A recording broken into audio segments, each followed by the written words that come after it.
Item ಯಾವುದೇ ಇರಲಿ try ಮಾಡಿ ಆಚಿ ಚಿಕನ್ ಮಸಾಲಾ. ಮುಂದಿನ ವಾರ ಸಚಿವ ಸಂಪುಟ ವಿಸ್ತರಣೆ ಫಿಕ್ಸ್. ಬಟ್ 20 ಸಚಿವ ಸ್ಥಾನಗಳಿಗೆ 50 ಶಾಸಕರಿಂದ ಲಾಬಿ ನಡೀತಾ ಇದೆ. ಈ ಮಧ್ಯೆ ಸಂಪುಟ ವಿಸ್ತರಣೆ ಬಗ್ಗೆ ಸುಳಿವನ್ನ ಕೊಟ್ಟಿದ್ದಾರೆ ಸಿಎಂ ಡಿಕೆ. ರಾಹುಲ್ ಗಾಂಧಿ ಜೊತೆ ಸಿಎಂ ಡಿಕೆ ಚರ್ಚೆ ಬಳಿಕ ಒಂದು ಪಟ್ಟಿಯನ್ನು ಕೂಡ ಫೈನಲ್ ಮಾಡ್ತಾರಂತೆ. ನಾಳೆ ವಿದೇಶದಿಂದ ದೆಹಲಿಗೆ ವಾಪಸ್ ಆಗ್ತಾರೆ ರಾಹುಲ್ ಗಾಂಧಿ.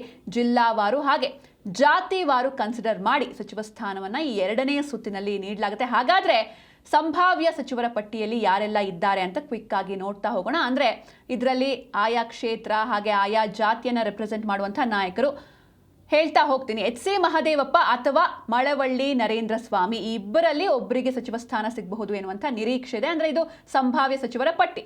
ಎರಡನೇದಾಗಿ ಶರತ್ ಬಚ್ಚೇಗೌಡ ಅಥವಾ ಬಾಗೇಪಲ್ಲಿ ಸುಬ್ಬಾರೆಡ್ಡಿ, ಈ ಇಬ್ಬರಲ್ಲಿ ಒಬ್ಬರಿಗೆ ಸಿಗುತ್ತೆ. ಆಯಾ ಕ್ಷೇತ್ರ ಅಥವಾ ಜಿಲ್ಲಾವಾರು ಹಾಗೆ ಜಾತಿವಾರು ಅದನ್ನ ಕನ್ಸಿಡರ್ ಮಾಡಿ ಆ ಜಾತಿಯ ಪ್ರಮುಖ ನಾಯಕರು ಹಾಗೆ ಆ ಕ್ಷೇತ್ರದ ಪ್ರಮುಖ ನಾಯಕರು ಇವರು. ಹಾಗೆ ಆರ್ ಬಿ ತಿಮ್ಮಾಪುರ ಅಥವಾ ಮಾಯಕೊಂಡ ಬಸಂತಪ್ಪ, ಈ ಇಬ್ಬರಲ್ಲಿ ಒಬ್ಬರಿಗೆ ಸಚಿವ ಸ್ಥಾನ ಈ 2ನೇ ಸುತ್ತಿನಲ್ಲಿ ಸಿಗಬಹುದು ಎನ್ನುವಂಥ ನಿರೀಕ್ಷೆ ಇದೆ. ಜೊತೆಗೆ 4ನೇದಾಗಿ ಅಪ್ಪಾಜಿ ನಾಡಗೌಡ ಅಥವಾ ಯಶವಂತರಾಯಗೌಡ ಪಾಟೀಲ್, ಈ ಇಬ್ಬರಲ್ಲಿ ಒಬ್ಬರಿಗೆ ಸಿಗುತ್ತೆ. ಅಂದರೆ ನಾವು ನೋಡ್ತಾನೆ ಇದ್ದೀವಿ, ಯಾವಾಗ ಮೊದಲನೇ ಹಂತದ ಕ್ಯಾಬಿನೆಟ್ ಆಯಿತು 2ನೇ ಹಂತದಲ್ಲಿ ಯಾರಿಗೆಲ್ಲ ಸಿಗುತ್ತೆ ಅನ್ನುವಂಥ ಕುತೂಹಲ ಇದ್ದೇ ಇದೆ. ಹಾಗೆ ಲಕ್ಷ್ಮಣ ಸವದಿ ಅಥವಾ ಮಹಾಂತೇಶ್ ಕೌಜಲಗಿ ಅಥವಾ ಅಶೋಕ್ ಪಟ್ಟಣ್, ಈ ಮೂವರಲ್ಲಿ ಒಬ್ಬರಿಗೆ ಈ ಬಾರಿಯ ಸಚಿವ ಸ್ಥಾನ ಸಿಗ್ಬೋದು. ಹಾಗೆ ಸಲೀಂ ಅಹಮದ್ ಅಥವಾ ಜಮೀರ್ ಅಹಮದ್ ಅಥವಾ ಎನ್ ಎ ಹ್ಯಾರಿಸ್, ಈ ಮೂವರಲ್ಲಿ ಒಬ್ಬರಿಗೆ ಈ ಬಾರಿಯ ಸಚಿವ ಸ್ಥಾನ ಸಿಗಬಹುದು ಎನ್ನುವಂಥ ನಿರೀಕ್ಷೆಗಳು ಕೂಡ ಇದೆ.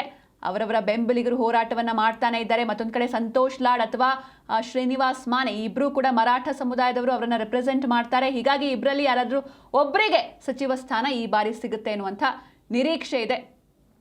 ಹಾಗೆ ಅಜಯ್ ಸಿಂಗ್ ಅಥವಾ ಬಿ ಆರ್ ಪಾಟೀಲ್, ಇಬ್ಬರಲ್ಲಿ ಒಬ್ಬರಿಗೆ ಸಚಿವ ಸ್ಥಾನ ಸಿಗುವಂಥ ಎಲ್ಲ ಸಾಧ್ಯತೆ ಇದೆ. ಅಂದರೆ ಇದು ಸಂಭಾವ್ಯ ಸಚಿವರ ಪಟ್ಟಿ. ಅವರವರ ಕ್ಷೇತ್ರದಲ್ಲಿ ಅವರವರ ಬೆಂಬಲಿಗರು ನಿರಂತರವಾಗಿ ಹೋರಾಟವನ್ನು ಮಾಡ್ಕೊಂಡು ಬಂದಿದ್ದಾರೆ. ಈ ಬಾರಿನಾದರೂ ಡಿ ಕೆ ಕ್ಯಾಬಿನೆಟ್ನಲ್ಲಿ ಸಿಗಲೇಬೇಕು ಅಂತ ತೆರೆ ಮೇಲೆ ನೋಡ್ತಾ ಇದ್ದೀರಾ. ಸಲೀಂ ಅಹಮದ್ ಅಥವಾ ಜಮೀರ್ ಅಹಮದ್ ಅಥವಾ ಎನ್ ಎ ಹ್ಯಾರಿಸ್, ಈ ಮೂವರಲ್ಲಿ ಒಬ್ಬರಿಗೆ ಸಚಿವ ಸ್ಥಾನ ಸಿಗಬಹುದು. ಅಂದರೆ ಮೂವರು ಕೂಡ ಒಂದೇ ಧರ್ಮದವರು, ಹೀಗಾಗಿ ಒಬ್ಬರಿಗಾದರೂ ಸಿಗುತ್ತೆ ಅನ್ನುವಂಥ ನಿರೀಕ್ಷೆ. ಹಾಗೆ ಪುಟ್ರಂಗ್ ಶೆಟ್ಟಿ ಅಥವಾ ಎ ಆರ್ ಕೃಷ್ಣಮೂರ್ತಿ, ಇಬ್ಬರಲ್ಲಿ ಒಬ್ಬರಿಗೆ ಸಚಿವ ಸ್ಥಾನ ಸಿಗುವಂಥ ನಿರೀಕ್ಷೆ ಇದೆ. ಎಲ್ಲರನ್ನೂ ವಿಶ್ವಾಸಕ್ಕೆ ತೆಗೆದುಕೊಂಡು ನಿಜಕ್ಕೂ ಈ ಬಾರಿಯ ಕ್ಯಾಬಿನೆಟ್ ಸಾಕಷ್ಟು ಚಾಲೆಂಜಿಂಗ್ ಆಗಿ ಇರುತ್ತೆ.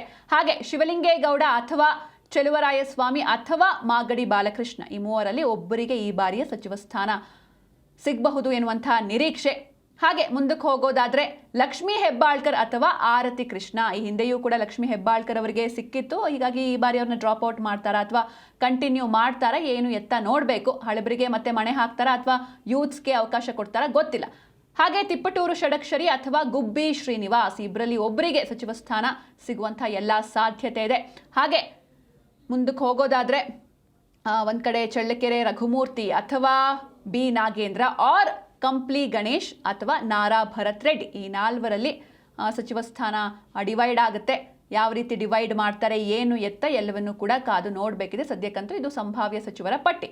ಹಾಗೆ ರಾಘವೇಂದ್ರ ಹಿಟ್ನಾಳ್ ಅಥವಾ ಬಸವರಾಜ ಶಿವಣ್ಣನವರ್, ಇಬ್ಬರಲ್ಲಿ ಒಬ್ಬರಿಗೆ ಈ ಬಾರಿ ಸಿಗಬಹುದು ಎನ್ನುವಂಥ ನಿರೀಕ್ಷೆ. ಅಂದರೆ ಟೋಟಲ್ ಆಗಿ 20 ಶಾಸಕರು, ಅಂದರೆ 20 ಸ್ಥಾನ ಇದೆ ಸಚಿವ ಸ್ಥಾನ, ಅದರಲ್ಲಿ 50 ಶಾಸಕರಿಂದ ಲಾಭಿ. ಇನ್ನು ಕೊನೆಯದಾಗಿ ಎಸ್ ಎಸ್ ಮಲ್ಲಿಕಾರ್ಜುನ್ ಅಥವಾ ಭದ್ರಾವತಿ ಸಂಗಮೇಶ್, ಇವರಿಗೆ ಸಚಿವ ಸ್ಥಾನ ಸಿಗಬಹುದು ಎನ್ನುವಂಥ ನಿರೀಕ್ಷೆ. ಇದು ಸಂಭಾವ್ಯ ಸಚಿವರ ಪಟ್ಟಿ.